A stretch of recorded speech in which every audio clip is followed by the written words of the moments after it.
ஒரு ஊர்ல ஒரு ஆள் இருந்தான். அவனுக்கும் அவன் மனைவிக்கும் சண்டை. இவன் கோவிச்சுக்கிட்டு வீட்டை விட்டு வெளியில வந்துட்டான். நேரா தன்னுடைய நண்பன் ஒருத்தனை தேடிட்டு போனான். அந்த நண்பன் எப்படின்னா எதுக்கும் அசர மாட்டான், எப்பவும் மகிழ்ச்சியா இருப்பான். அவன்கிட்ட போய் இவன் யோசனை கேட்டான். அது சரி, நீ எப்படி எப்பவும் மகிழ்ச்சியா இருக்கிற, என்னால அப்படி இருக்க முடியலையே அப்படின்னு கேட்டான். என்ன நடந்தது சொல்லுன்னா அவன், வீட்டுல எனக்கும் என் மனைவிக்கும் தகராறு, நிம்மதி இல்லை, அதுதான் இங்க வந்தேன், உங்ககிட்ட யோசனை கேட்கலாமேன்னு அப்படின்னு விவரத்தை சொன்னான். அதை கேட்டுட்டு அதுக்கப்புறமா இவன் சொன்னான், இந்த பாருப்பா, இது ஒன்றும் பெரிய விஷயம் இல்லை. எனக்கு 2 மனைவிகள், 2 வீடு. ஒரு வீட்டுல சண்டை வந்துட்டுதுன்னா நேரா இன்னொரு வீட்டுக்கு வந்துடுவேன், இங்கே சண்டை வந்துட்டுதுன்னா நேரா அங்க போயிடுவேன். 2 குடும்பம் இருக்கிறதுனால இப்படி ஒரு வசதி, இதுதான் என்னுடைய மகிழ்ச்சியின் ரகசியம் அப்படின்னு நானா. ஓ அப்படியா விஷயம், இப்ப புரிஞ்சுக்கிட்டேன், உன்னுடைய யோசனைக்கு ரொம்ப நன்றி அப்படின்னு சொல்லிவிட்டு அவன் திரும்பி வந்துட்டான். அங்கே எங்க தேடினான். ஒரு வாரத்துக்குள்ள இன்னொரு பொண்ணை தேடி கண்டுபிடிச்சு கல்யாணம் பண்ணிட்டான். இப்ப இவனுக்கும் 2 வீடு ஆயிட்டுது. அதுக்கப்புறம் என்னாச்சு தெரியுமா, இவன் 2வதா கல்யாணம் பண்ணிட்டு வந்தானே, இந்த செய்தி முதல் மனைவிக்கு தெரிஞ்சு போச்சு. போனான், அது கழுத்தை பிடிச்சி வெளில தள்ளி விட்டு கதவை சாத்தி விட்டுது. இனிமே இந்த பக்கம் வராத, எனக்கு தெரியாம எப்படி நீ இன்னொரு கல்யாணம் பண்ண அப்படின்னு சொல்லி அடிச்சு விரட்டி விட்டுது. இவன் அதனால என்ன பரவாயில்லன்னு 2வது மனைவி வீட்டுக்கு போனான். அங்க பார்த்து, நீ எனக்கு கல்யாணம் பண்றதுக்கு முன்னாடி ஏற்கனவே உனக்கு கல்யாணம் ஆச்சுங்கிற விஷயத்த ஏன் என்கிட்ட சொல்லல அப்படின்னு சொல்லி அதுவும் கழுத்தை பிடிச்சி வெளில தள்ளி விட்டுது. இவன் வீதிக்கு வந்துட்டான். இங்கேயும் போக முடியல, அங்கேயும் போக முடியல. என்ன இது, அவன் சொல்லி கொடுத்த யோசனை ஒன்றும் சரியா வரலையே அப்படின்னு யோசனை பண்ணிக்கிட்டே நடந்தான். வழியில ஒரு பாழடைஞ்ச மண்டபம். சரி, இன்னைக்கு ராத்திரி இங்கேயே படுத்துருவோம், வேற எங்கேயும் போய் படுத்துவோம் முடியாது, அதான் 2 பேரும் விரட்டி விட்டாங்களே, என்ன பண்றது அப்படின்னு சொல்லி அந்த மண்டபத்துல போய் ஒரு தூண்ல ஓரமா சாஞ்சி உக்காந்தான். அப்ப எதிர்த்தாப்புல இன்னொரு தூண் ஓரமா யாரும் அசையறது மாதிரி தெரிஞ்சுது, லேசான இருட்டுல. யாரப்பா அது அப்படின்னு கிட்ட போய் பாக்குறான்.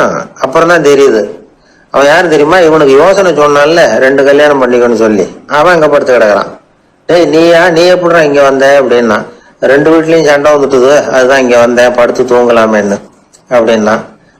2 வீடு இருக்கிறது சௌரியம்னு என்கிட்ட சொன்னியப்பா அப்படின்னா இவன். நான் அப்படி சொன்னதுக்கு ஒரு காரணம் உண்டுன்னா அவன். என்னடா காரணம்னு கேட்டான். அது வேற ஒண்ணும் இல்ல, தினமும் ராத்திரி இல்ல இந்த மண்டபத்துல தனியா படுக்கிறதுக்கு எனக்கு பயமா இருந்தது, எனக்கு ஒரு துணை தேவைப்பட்டது, அதுக்காக தான் உங்ககிட்ட அப்படி ஒரு யோசனை சொன்னேன். இப்ப நீ வந்ததுனால நான் எனக்கு துணை கிடைச்சிட்டுது, இப்ப நம்ம 2 பேரும் துணையா இங்க படுத்துக்கலாம், நீ அந்த தூண்ல சாஞ்சிக்கோ, நான் இந்த தூண்ல சாஞ்சிக்கிறேன் அப்படின்னு சொல்லி படுத்து தூங்க ஆரம்பிச்சிட்டானோ. அதாவது நம்ம வாழ்க்கையில முடிவுகள் எடுக்கிற விஷயத்துல இந்த ஆள் மாதிரி தான் பல பேர் நடந்துக்கிறோம் அப்படிங்கிறார்.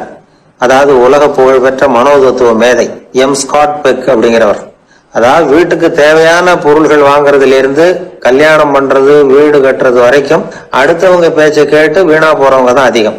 அறிவுரை கேட்கறதுல தப்பு இல்லை, ஆனா அதுக்கப்புறம் அதை பத்தி சரியா சிந்திச்சு பாக்குறது இல்லை, அதுதான் தப்பு. சில பேர் அறிவுரை சொல்றதுலயே ரொம்ப தெளிவா இருப்பாங்க. ஏன் சார் 2 சம்சாரத்தோட குடும்பம் நடத்துறது ரொம்ப கஷ்டமானு கேட்டாராம் ஒருத்தர். அது எனக்கு தெரியாதுங்க அப்படின்னாராம் அவர். ஏன்னு கேட்டிருக்கார். ஏன்னா எனக்கு 3 சம்சாரம் அப்படின்னாராம் அவர். இந்த உலகத்துல உண்மையாவே வேதாந்தம் பேசுறவங்களும் உண்டு, உள்ளுக்குள்ள வேற மாதிரி இருந்துகிட்டு வெளியில வேதாந்தம் பேசுறவங்களும் உண்டு. ஒரு ஆள் இருந்தார், அவரு ஒரு கடை வச்சு வியாபாரம் பண்ணிட்டு இருந்தார். மகா கஞ்சன், யாருக்கும் எந்த உதவியும் செய்ய மாட்டார், எச்சில் கையென்ன ஈர கையை கூட உதற மாட்டார், அப்படிப்பட்ட மனுஷன். அந்த ஊருக்கு ஒரு முனிவர் வந்துகிட்டு இருந்தார். வருஷத்துக்கு ஒரு தடவை வருவார், 1 நாள் 2 நாள் இருப்பார், அப்புறம் போயிடுவார். அந்த முனிவர் வர்றப்போலாம் இந்த ஆள் எழுந்திரிச்சு ஓடி போய் அவரை வரவேற்பான். ரொம்ப பெரிய வேதாந்தி மாதிரி அவர்கிட்ட பேசிக்கிட்டு இருப்பான். காயமே இது போய் வெறும் காற்றடைத்த பையம்மா, தர்மம் தலைகாக்கும்மா, பணம் என்ன சார் பணம், இன்னைக்கு ஒருத்தங்க கையில இருக்கும், நாளைக்கு ஒருத்தங்க கையில இருக்கும், எல்லாம் மாயம், எனக்கு தான் இன்னமும் இந்த சம்சார பந்தத்திலிருந்து விடுபடுறதுக்கு நேரம் வரலேம்மா. அந்த முனிவரும் இந்த ஆள் இப்படி சொல்றதை கேட்ட உடனே, ஏப்பா அப்படி சொல்ற, இப்ப கூட நீ சரின்னு சொல்லு, உனக்கு தீட்சை கொடுத்து இதுல இருந்து விடுபடுற ஞானத்தை போதிக்கிறேன் பார். உடனே அந்த ஆள் என்ன சொல்லுவான் தெரியுமா, ஐயோ சாமி, இப்போ அது எப்படிங்க முடியும், பிள்ளைங்கள்லாம் சின்ன சிறுசுங்க, அதுகளுக்கெல்லாம் ஒரு கல்யாணம் காட்சின்னு செஞ்சு கடமையை முடிச்சுட்டா நீங்க சொல்றபடி செஞ்சு விடலாமா. சரி, இன்னும் முனிவர் போயிடுவார். அடுத்த வருஷம் வருவார். இவன் வழக்கம் போல வேதாந்தம் பேசுவான். சரி, தீட்சை கொடுக்குறேன் வா அம்பார். பேரம்பேத்தியை பார்க்கணும், கோர்ட்ல கேஸ் ஒன்று இருக்கு, அது முடியணும் அப்படின்னு தயங்க ஆரம்பிச்சிருவான். எல்லாம் சொல்லுவான், ஆனா குடிக்கிறதுக்கு தண்ணி கூட கொடுக்க மாட்டான். ரொம்ப வருஷம் கழிச்சு மறுபடியும் ஒரு நாள் அந்த ஊருக்கு முனிவர் வந்தார். இவன் கடைக்கு வந்தார். அப்புறம் அங்கே கல்லாவில் நம்ம ஆள் இல்லை, அவன் புள்ள தான் உட்காந்துருக்கிறான். அப்பாவை போலவே புள்ளைய எழுந்திரிச்சு ஓடியாந்து முனிவரை வரவேற்றான். அப்பா எங்கன்னு விசாரிச்சாரு முனிவர். ஐயோ, அதை ஏன் கேட்குறீங்க சாமி, உங்ககிட்ட தீட்சை வாங்கி இந்த சம்சார பந்தத்திலேருந்து விடுதலை பெறணும்னு சொல்லிக்கிட்டே இருப்பார். அது நிறைவேறாமலே போய் சேர்ந்துட்டார். போன மாதம் ஒரு நாள் திடீர்னு நெஞ்சு வலிக்குதுன்னார், அவ்வளவுதான் போட்டுன்னு போயிட்டார் அப்படின்னு புலம்புனான் பையன். இதை கேட்டதும் முனிவர் சிரிச்சாரான். அவன் எங்கடா போவான், உன் அப்பா எங்கேயும் போகல, இதோ வாழை ஆட்டிக்கிட்டு உன் காலடியிலே இருந்துகிட்டு இருக்கான் பார் அப்படின்னு சொல்லி அங்கே நின்றுகிட்டு இருந்த ஒரு நாயை சுட்டி காட்டினாரான். என்ன சாமி சொல்றீங்க அப்படின்னு ஆச்சரியமா கேட்டிருக்கான் பையன். உடனே முனிவர் அந்த நாயோட தலையில ஒரு தட்டு தட்டி பேசுறா அப்படின்னாராம். உடனே அந்த நாய் வேதாந்தம் பேச ஆரம்பிச்சுட்டு தான், காயமே இது போய் வெறும் காற்றடைத்த பைய அப்படின்னு தான். முனிவர் சொன்னார், அடே இப்போ ஒன்றும் கெட்டு போகல, நீ விரும்புனா சொல்லு, உனக்கு தீட்சை கொடுத்து என் பின்னாடியே அழைச்சிட்டு போயிடுறேன், அங்கே அழைச்சிட்டு போய் உனக்கு ஞானத்தை போதிக்கிறேன், வர்றியா அப்படின்னு கேட்டிருக்காரு. உடனே அந்த நாய் சொல்லிச்சான், ஐயோ அதை ஏன் கேட்குறீங்க சாமி, நான் உண்ணாம தின்னாம ஏராளமான சொத்து சேர்த்து வச்சுட்டேன். என் பிள்ளைங்க அதோட பெருமை தெரியாம ராத்திரி நேரம்லாம் கதவை திறந்து போட்டுட்டு தூங்கிடுவாங்க. அதனால இப்படி நாயா பிறந்து ராத்திரி பகலா சுற்றி சுற்றி காவல் காத்துட்டு கிடக்கிறேன். இப்போ எப்படி சாமி வர முடியும் அப்படின்னு கேட்டுதான். அறியாமையிலேயே சுகம் கண்டு இப்படி இருக்கிற ஆளுங்களுக்கு எப்படி விடுதலை கிடைக்கும், எப்போ விடுதலை கிடைக்கும் அப்படின்னு கேட்கிறார் தசாவதானி, திருக்குறள் பேர் ராமையா. அவர் கேட்கறது நியாயம் தானே. இந்த காலத்து பையன் ஒருத்தன் அப்பா கிட்ட சொன்னான், அப்பா இன்னைக்கு நான் ₹1 மிச்சப்படுத்தி விட்டேன் அப்படின்னு. நானும் அப்படியா, என்னடா பண்ணேன்னு கேட்டிருக்காரு அப்பா. டவுன் பஸ்ஸில் ஏறாமல் அது பின்னாடியே ஓடியாந்தேன், ₹1 மிச்சம் தானே அப்படின்றான். அட பாவி, ஒரு ஆட்டோ பின்னாடி ஓடியாந்துருந்தா ₹10 மிச்சமாயிருக்குமே, வேஸ்ட் பண்ணிட்டியே அப்படின்னாராம் அந்த அப்பா. கணவன் மனைவி அன்பா இருக்கணும், ஒருத்தர் ஒருத்தர் நல்லா புரிஞ்சுக்கணும், விட்டு கொடுக்குற மனப்பான்மை வேணும், அதுதான் ஒரு நல்ல குடும்பம். இன்னைக்கு பல குடும்பங்கள்ல அர்த்தமில்லாத சண்டைகள் தான் அதிகம். கிராமப்புறங்கள்ல வேடிக்கையா ஒரு கதை சொல்லுவாங்க. ஒரு ஊர்ல ஒரு ஆள் இருந்தான், வேலை வெட்டி இல்லாம சும்மாவே இருந்தான். அவனுக்கு கல்யாணம் பண்ணி வச்சாங்களாம். மனைவி சேர்ந்தா, சும்மாவே உட்காந்துருக்கிறியே, ஏதாவது சம்பாதிக்கிற வழியை பாரு அப்படின்ட்டு இருக்கா. அதுக்கு தான் யோசனை பண்ணிட்டு இருக்கிறேன், ஒரு அருமையான ஐடியா அப்படின்னு. நானா, என்ன அது சொல்லு அப்படின்னு இருக்கா. அவ ஒரு ஆட்டுக்குட்டி வாங்க போறேன்னு இருக்கான். அதை வாங்கி என்ன பண்ண போறேன்னா, அந்த குட்டி வளரும், பெருசாகும், அதுக்கப்புறம் அது நிறைய குட்டி போடும் அப்படின்றான். சரி, அப்புறம் என்ன, அதையெல்லாம் சந்தையில் கொண்டுட்டு போய் விற்றுவிட்டு அந்த காசுக்கு ஒரு எருவு மாடு வாங்கலாம். சரி, அது எதுக்கு, எருவு மாடு நிறைய பால் கொடுக்கும், அதை கொண்டுகிட்டு போய் பால் பண்ணையில் கொடுப்பேன், அல்லது நானே விற்றுருவேன், கை நிறைய காசு கிடைக்கும். அதுக்கப்புறம் ஒரு பசுமாடு வாங்குவேன், பாலையும் விற்கலாம், நாமளும் காய் போட்டு சாப்பிடலாம், இப்படிலாம் சொல்லியிருக்கான். அப்போ அந்த பொண்ணு சொல்லிச்சான், அடுத்த தெருவில் இருக்கிற எங்க அம்மா வீட்டுக்கும் கொஞ்சம் பால் கொடுத்து அனுப்பலாம் அப்படின்றான் அந்த பொண்ணு. இந்த இடத்துல கணவனுக்கு கோவம் வந்துட்டுது. அதே எப்படி உங்க அம்மா வீட்டுக்கு எதுக்கு கொடுக்கணும், அதெல்லாம் முடியாதுன்றான். இந்த இடத்துல சண்டை ஆரம்பமாயிட்டுது. கொஞ்ச நேரத்துல 2 பேரும் சத்தம் போட ஆரம்பிச்சுட்டாங்க. கடுமையான சண்டை நடக்கிறத பக்கத்து வீட்டுக்காரன் காதல வாங்கினான். அவன் கூடியாந்தான். அவனுக்கு தெரியும், வாங்காத மாட்டுக்காக இப்படி சண்டை போட்டுக்கிட்டு இருக்கிறாங்கிறது அவனுக்கு புரியும். அவன் ஓடி சொன்னான், ஏண்டா உன்னோட பசுமாட்டை ஒழுங்கா கட்டி போடக்கூடாதான்னு இருக்கான். என்னடா சொல்றேன்னா, இவன் உன் மாடு என் தோட்டத்துல மேய்ஞ்சிட்டுது, பயிரெல்லாம் நாசமாயிட்டுது, 10,000 ரூபா அளவுக்கு சேதம், அதை வாங்கிட்டு போறதுக்கு தான் வந்தேன், குடுறா 10,000 நானா. இவன் அரண்டு போயிட்டான். அப்புறம் சொன்னா, டே நான் இன்னும் மாடே வாங்கலையே, அதுக்குள்ள அது எப்படிடா உன் தோட்டத்துல மேயும், என்னடா உளர்றேன்னு இருக்கான். நீ தாண்டா இப்போ உளறிக்கிட்டு இருக்க, மாடே வாங்கல, அதுக்குள்ள எப்படிடா உன்னுடைய மனைவி அவங்க அம்மா வீட்டுக்கு பால் கொடுத்து அனுப்ப முடியும் அப்படின்னு அவன் கேட்டானா. நம்மளால இப்பதான் புத்தி வந்துதான், அர்த்தமே இல்லாத சண்டை போட்டுக்கிட்டு இருக்கிறோம் அப்படிங்கிறத அவன் புரிஞ்சுக்கிட்டானா. இது நம்ம முன்னோர்கள் சொல்லி இருக்கிற ஒரு கதை. சண்டையில தான் அர்த்தம் இல்லையே தவிர கதையில் அர்த்தம் உண்டு. அதாவது இல்லாத விஷயங்களுக்காக சண்டை போட்டுக்கிட்டு இல்லறத்தை வீணாக்கிக்கிட்டு இருக்கிற மனிதர்கள் இன்றைக்கு நிறைய பேர் இருக்கிறாங்க. ஒருத்தன் தன்னுடைய மனைவியை பத்தி மாமனார் கிட்ட புகார் சொன்னானா, மாமா உங்க பொண்ணு அர்த்தமில்லாத சண்டை போடுறா, எதுக்கு எடுத்தாலும் எடுத்தெறிஞ்சு பேசுறா அப்படின்ட்டுருக்கான். நீ எப்படி மாப்பிள்ளை அதை சமாளிக்கிற அப்படின்னு கேட்டிருக்காரு அவரு. அவ எடுத்தெறியறது என் மேல படாம ஒதுங்கி நின்னுக்கிறேன் அப்படின்னு நானா. இவன் ஒரு ஆளு வேகமா நடந்து போய்கிட்டு இருந்தான். அவன் வேகமா நடக்கிறதுக்கு காரணம் வெயில் காலம், காலில் செருப்பு இல்லை, மணல் பாதை, அதுதான் வேகம். காலில் செருப்பும் இல்லாம கையில கொடையும் இல்லாம அந்த ஆளு வெயில்ல நடந்து போய்கிட்டு இருக்கிறான். அந்த சமயத்துல இன்னொருத்தன் குதிரை மேல ஏறி அந்த வழியா வந்துகிட்டு இருக்கிறான். அவன் காலில் செருப்பும் இருந்தது, கையில கொடையும் இருந்தது.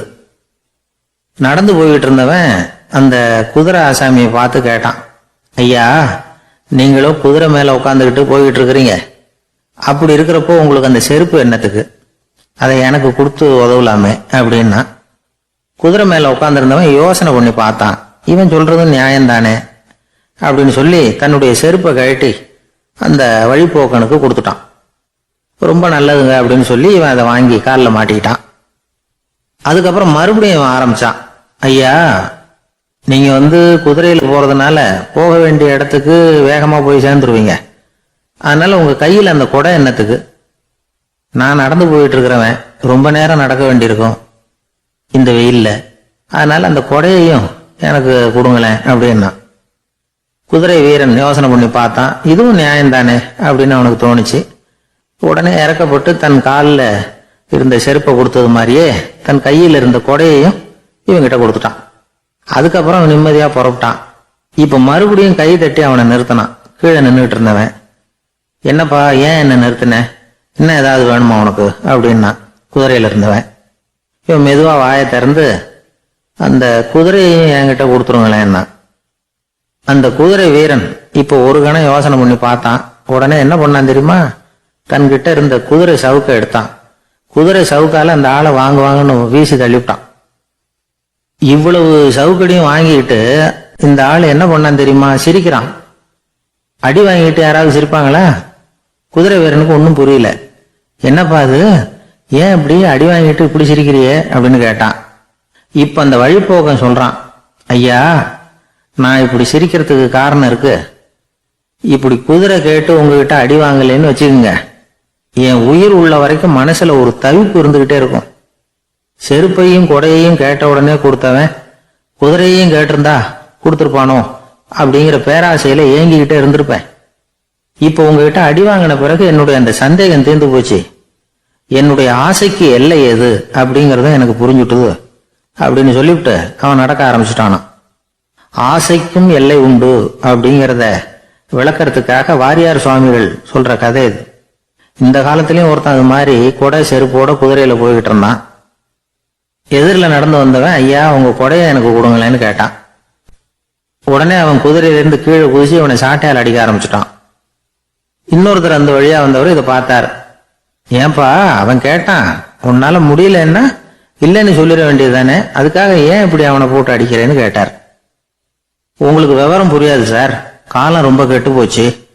கேட்டதை கொடுத்தேன்னு வச்சுக்கோங்க, இந்த குதிரையே என்னோடது, அவன் திருடிக்கிட்டு போறான் அப்படின்னு என் பேர்ல புகார் கொடுக்க ஆரம்பிச்சிருவான் சார் அப்படின்னா. அது எப்படி அவ்வளவு உறுதியா சொல்றேன்னு கேட்டார் அவரு. ஏற்கனவே அது மாதிரி ஒருத்தன் பேர்ல புகார் கொடுத்துட்டு தான் இந்த குதிரையை நான் தள்ளிட்டு வந்துகிட்டு இருக்கிறேன் அப்படின்னார். ஒரு திருடன் ஒரு வீட்டுல போய் திருடணும்னு திட்டம் போட்டான். இருட்டுனதும் போய் திருடணும். ஆனா ராத்திரி ஆனா வாசல் கதவை சாத்தி உள்பக்கம் தாழ்பால் போட்டுருவாங்களே, என்ன பண்றது, எப்படி வீட்டுக்குள்ள போறது? இவன் யோசனை பண்ண ஒரு முடிவுக்கு வந்தான்.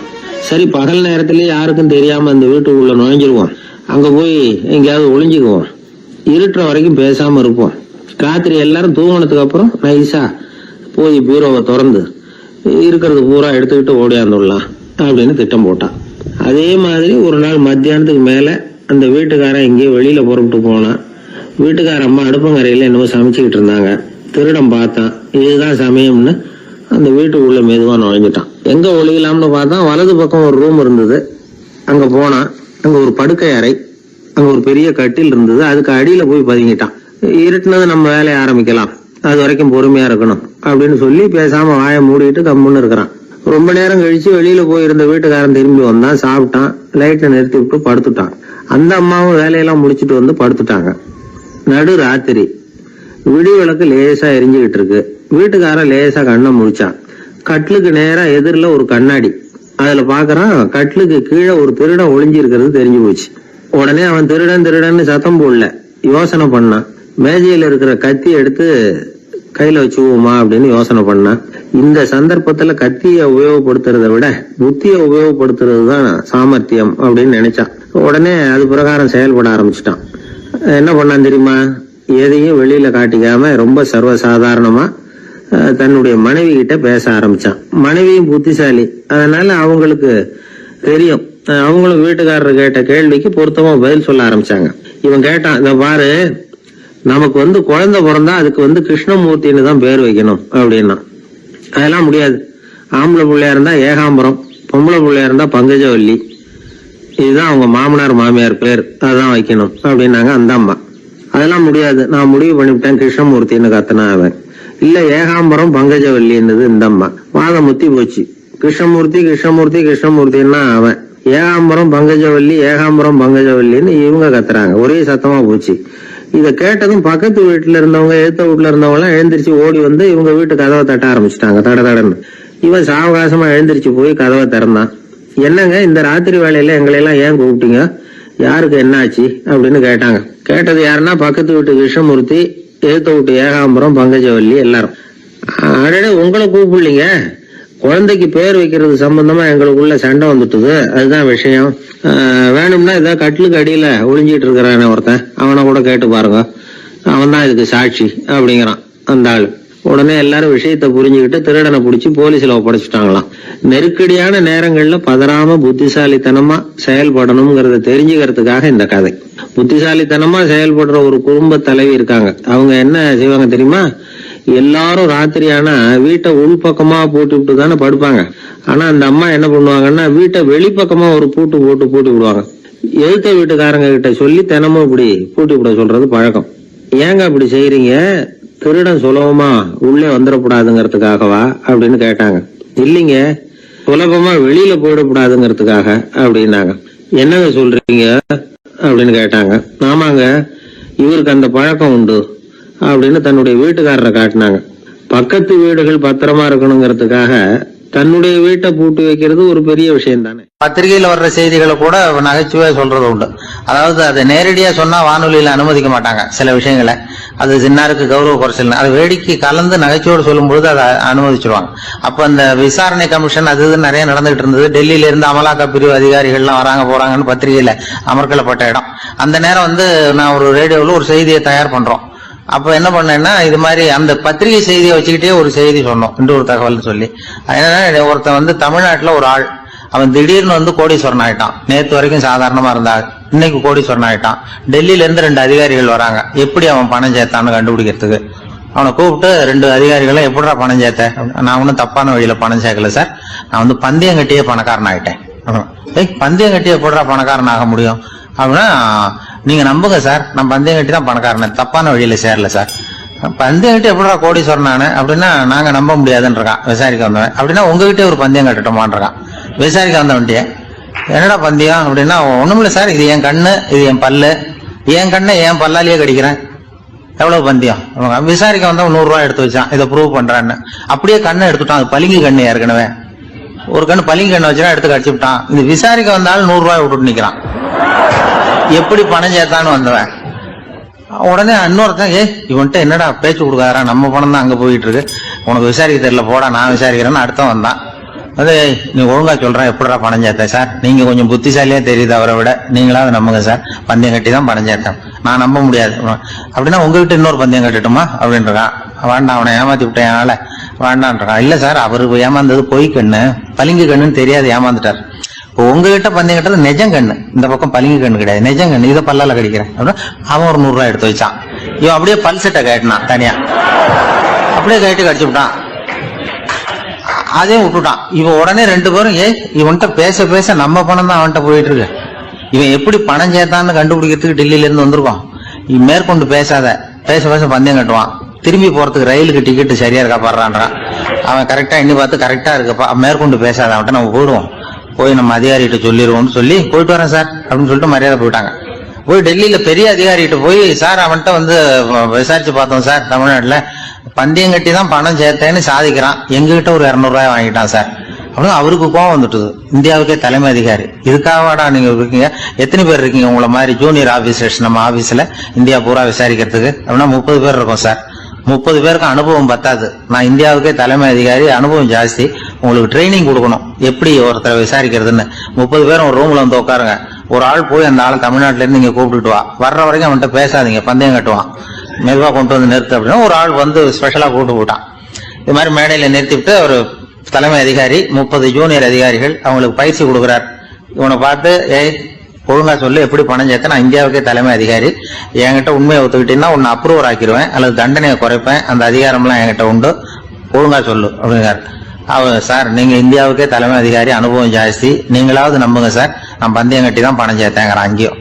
இங்கேயே வந்து இப்படி சாதிக்கிறேன், உன்னை நம்ப முடியாதரா அப்படின்னா உங்ககிட்ட ஒரு பந்தயம் கட்டுட்டுமா நானா அவர்கிட்ட போய் வேணாண்டா என் ஆளை ஏமாத்தி விட்டேன் அப்படின்னா, இல்ல சார் அவங்க ஏமாந்தது என் உடம்ப பத்தின ரகசியம், என் கண்ணு பளிங்கு கண்ணுன்னு தெரியாது, நான் பல்செட்டு கட்டியிருந்தது தெரியாது, ஏமாந்துட்டாங்க. இப்ப நான் உங்ககிட்ட கட்டுற பந்தயம் உங்க உடம்ப பத்தின ரகசியம். என் உடம்புல என்னடா ரகசியம்? முதுகுல, உங்க முதுகுல ஒரு ரூபா அகலத்துக்கு கருப்பா ஒரு மச்சம் இருக்கு, உண்டா இல்லையானா? இல்லைன்னு தெரியும் அவருக்கு. இல்லடா நேத்து வரைக்கும் இல்ல சார், இப்ப இருக்குது மச்சம் அப்படின்னு உடனே 100 ரூபாய் எடுத்து வச்சார் அவர் தலைமை அதிகாரி. ஒரு 100 ரூபாய் வச்சு சட்டையை கட்டி காட்டுறாரு, மச்சம் இல்ல. இவன் தோத்துட்டான், இங்கிருந்து போனவன். உடனே 200 ரூபாய் எடுத்து வச்சுக்கிட்டு, தோழர்களே இப்படிதான் ஒருத்தரை விசாரிக்கணும், என்கிட்ட இவன் ஏமாந்துட்டான் பாருங்க, துருவி துருவி விசாரிக்கிறதுன்னு சொல்றாங்களே இதுதான் அப்படின்னு விளக்கம் கொடுத்தாரு. அப்போ இவன் மெதுவா ஆரம்பிச்சானா, சார் இந்த பந்தயத்துல உங்களுக்கு 200 ரூபாய் லாபம், ஆனா இதே பந்தயத்துல எனக்கு 2900 ரூபாய் லாபம் சார் அப்படின்றான். என்னடா பண்ண அப்படின்னு கேட்டிருக்காரு. உங்களுக்கு தெரியாம இந்த 30 பேர்கிட்டையும் தனித்தனியா ஒரு பந்தயம் கட்டியிருக்கேன். 30 பேர்கிட்ட என்னடா பந்தயம் கட்டினேன்? ஒண்ணும் இல்ல சார், உங்க எல்லாரும் முன்னாடியும் உங்க மேலதிகாரியை சட்டையை கேட்ட வைக்கிறேன், உங்களுக்கு பந்தயம் கட்டினேன். போயிட்டு உங்க பூரா எனக்கு 2900 ரூபாய் லாபம். அவரு பார்த்தா அதிர்ச்சி ஆயிட்டாரு. தலைமை, சார் நீங்க போங்க சார் அப்படின்னு சொல்லி ஒரு ஆளை கொண்டு போய், சாரை கொண்டு போய் மரியாதையா பக்கத்து ரூம்ல விட்டுவாங்க, இனிமே அவர்கிட்ட யாரும் பேசாதீங்க வாங்கன்னு சொல்லிவிட்டு, அதுக்கப்புறம் தோழர்களே, இவர் பேச ஆரம்பிச்சாரு, தோழர்களே இனிமே யாரும் தமிழ்நாட்டு பக்கம் விசாரிக்க போகாதீங்க, நீங்க யாராவது போறதுன்னா மத்திய பிரதேசம், உத்தரப்பிரதேசம், இப்படி எத்தனையோ பிரதேசம் இருக்கு, போயிட்டு வாங்க, தமிழ்நாட்டுக்கு மட்டும் போகாதீங்க, ஏன்னா அங்க போனா நம்ம பணத்துக்கு ஆபத்து வந்துருது அப்படின்னு சொன்னாருன்னு இந்த கதையை ரேடியோல சொன்னேன். இந்த கதையை உண்மை சம்பவமா சொன்னா அனுமதிச்சிருக்க மாட்டாங்க. இந்த நகைச்சுவைக்கு உள்ள மரியாதை என்னன்னா, அது ஒரு கதை மாதிரி உண்டு பண்ணி இப்படி சொன்னதும், இதுல என்ன என்னுடைய விசேஷம்னா, இந்த ஸ்கிரிப்டை வாங்கிட்டு வர சொல்லி மந்திரியினுடைய பிஏ வந்தார். ஒரு மந்திரி அப்ப இருந்தவர், அவர் பிஏ அடிக்கடி வருவார். வந்து இந்த போன நேற்று முந்தா நாள் ரேடியோவில் சொன்ன அந்த இன்னொரு தகவல் காப்பி ஒண்ணு வாங்கிட்டு வா அப்படி இப்படின்னு கூப்பிடுவார். மேடையில பேசுறதுக்கு எங்களுக்கு தேவை, உபயோகப்படும்னு கேட்பார். அவரு இந்த நிகழ்ச்சி வந்தப்போ உடனே அன்னைக்கு வந்துட்டார் அந்த பிஏ. இன்னைக்கு காலையில சொன்னீங்களே சார், மந்திரி கேட்கிறாரு மேடையில பேசுறதுக்கு அப்படின்னு. நான் அப்பதான் ஆச்சரியப்பட்டேன். பாருங்க, இந்த நகைச்சுவைக்கு உள்ள மரியாதை. அவரே கேட்கிறார், சொல்லப்பட்டதே அவரை பத்தி தாங்கிறது தெரியாம அவரே எப்படி சொல்ல, அதுதான் சிரிப்புக்கு உள்ள மரியாதைங்கிறது. அது யாரை பத்தி சொல்றோமோ அவருக்கு தெரியாம கூட சொல்லலாம் அதை. அப்படி இது உண்மையில நடந்த சம்பவம். அந்த அமைச்சர் இப்ப இல்ல, உயிரோட எல்லாம் இருந்து வாங்கிட்டு இருந்தார்.